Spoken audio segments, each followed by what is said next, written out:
আমি বলতে চাই এই 11 দল ইনশাআল্লাহ ঐক্যবদ্ধ হয়েছি, কোন নেতার নেতৃত্ব প্রতিষ্ঠার জন্য নয়, কোন দলের নেতৃত্ব প্রতিষ্ঠার জন্য নয়, কোন জোটকে ক্ষমতায় নেওয়ার জন্য নয়।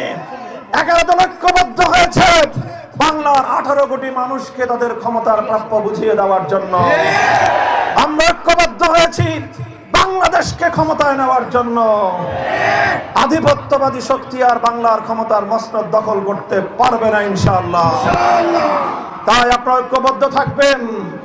প্রত্যেকটি মানুষকে, প্রত্যেক ধর্মাবলম্বীদেরকে যার যার প্রাপ্য ইনশাআল্লাহ আমরা করায় করায় ইনশাআল্লাহ পাই পাই করে হিসাব বুঝিয়ে দেব। হিন্দু, বৌদ্ধ, খ্রিস্টান সহ যত মাইনরিটি কমিউনিটি আছেন, আপনারা নিজেদেরকে সংখ্যালঘু ভাববেন না। আপনারা আমাদের ভাই।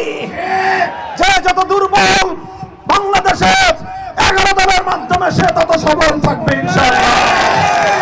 আমরা রাতের অন্ধকারে আপনাদেরকে পাহারা দেব, দিনের আলোতে আমরা আপনাদেরকে সঙ্গ দেব। বাংলাদেশ ঐক্যবদ্ধভাবে সামনে এগিয়ে যাবে ইনশাআল্লাহ। রশিদপুরের গ্যাস, বিবিয়ানার গ্যাস আল্লাহর রাসূল সাল্লাল্লাহু আলাইহি ওয়াসাল্লামের নীতিমালা অনুযায়ী, ইসলামের নীতিমালা অনুযায়ী তুখাযু মিন আগনিয়াহিম ওয়া তুরাদ্দু আলা ফুকারাইহিম, যেই এলাকার যেই প্রাকৃতিক সম্পদ আল্লাহর ফয়সালা মতে সেই প্রাকৃতিক সম্পদ সর্বপ্রথম সেই এলাকার মানুষের হক।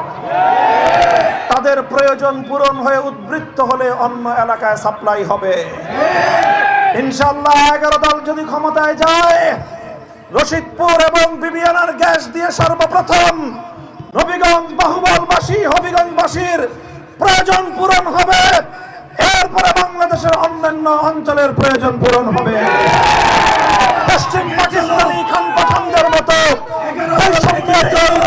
বাংলাদেশে আর চলবে না ইনশাআল্লাহ।